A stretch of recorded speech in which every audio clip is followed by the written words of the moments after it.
Mr. President. Welcome to Canada. It's a great honor. Happy birthday. A few days short. A little bit. A few days short, but didn't have a chance to see you on the day. Happy birthday to the U.S. military as well, 250th, and this is the 50th birthday, if you will, of the G7. This marks the 50th birthday of the G7, and the G7 is nothing without U.S. leadership, and your personal leadership of the United States. Many issues, geopolitics, economic, technology, and working hand in hand with the United States, Canada and the United States, and the other G7 partners with your leadership. I'm very much looking forward to the meeting and grateful to have you. Thank you very much, Mark. I appreciate it, and we've developed a very good relationship, and we're going to be talking about trade and many other things. And we have a whole group of people, some traders and some other people. I see my top economy people. But we have a very talented group of people, and you do too, and I know they work together very well. I look forward to that. The G7 used to be the G8. Barack Obama and a person named Trudeau didn't want to have Russia in, and I would say that that was a mistake, because I think you wouldn't have a war right now if you had Russia in, and you wouldn't have a war right now if Trump were president 4 years ago, but it didn't work out that way. But it used to be the G8. And now it's, I guess, what's that, 8 years ago, it switched over.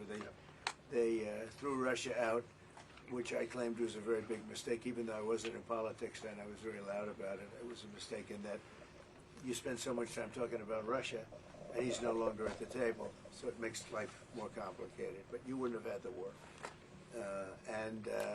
Other than that, I think we're going to accomplish a lot, and I expect to, and I think our primary focus will be trade and trade with Canada, and I'm sure we can work something out. Yeah, very good. Thank you very much. Yeah, so much. Thank you very much.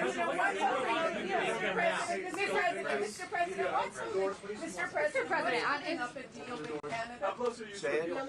what is holding up a deal with Canada from your perspective? It's not so much holding up. I think we have different concepts. I have a tariff concept, and Mark has a different concept, which is something that some people like. But we're going to see if we can get to the bottom of it today. I'm a tariff person.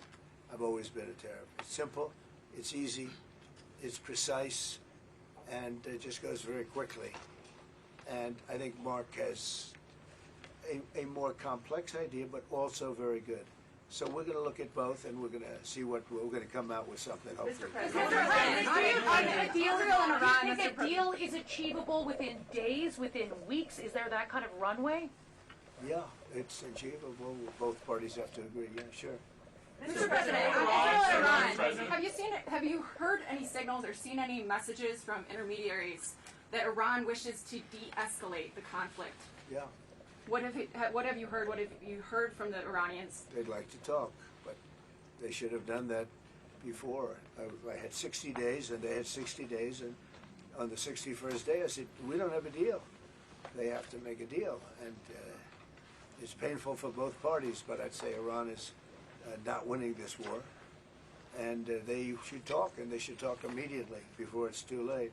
And what would you say, in your opinion, what would it take for the U.S. to get involved in this conflict militarily? I don't want to talk about that. And you mentioned Putin. Do you think that he should have a seat at the G7 today, that it should be the G8? I'm not saying he should at this point, because too much water's gone over the dam, maybe. But it was a big mistake. Obama didn't want him, and the head of your country, the proud head of your country, didn't want him. This was a big mistake. You wouldn't have that war. You know, you have your enemy at the table. Even I don't even consider him. He wasn't really an enemy at that time.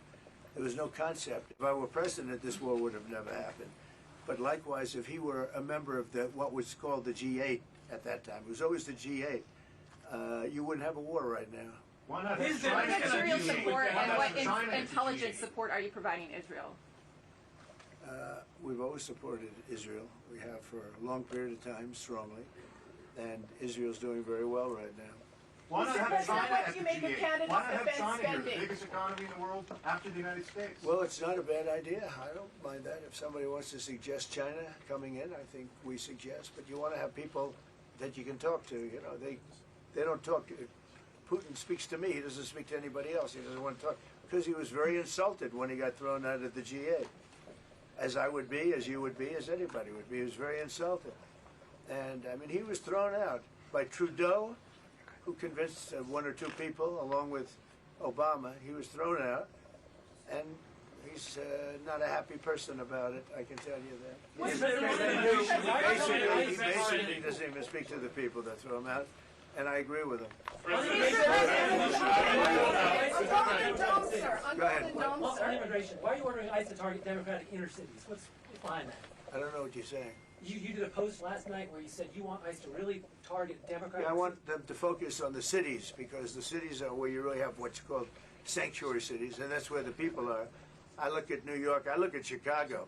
I mean, you got a really bad governor in Chicago and a bad mayor, but the governor's probably the worst in the country, Pritzker.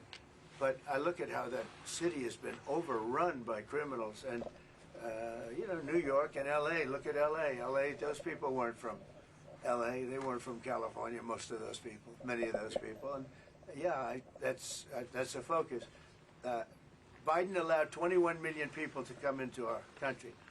Of that, vast numbers of those people were murderers, killers, people from gangs, people from jails. They emptied their jails out into the U.S.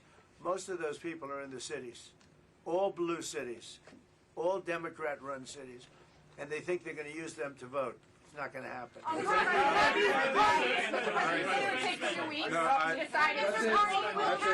Thank you. If you don't mind, I'm going to exercise my role, if you will, as G7 chair, since we have a few more minutes with the president and his team, and then we actually have to start the meeting to address some of these big issues. So, Thank you. Merci. Thank you, media. Let's go.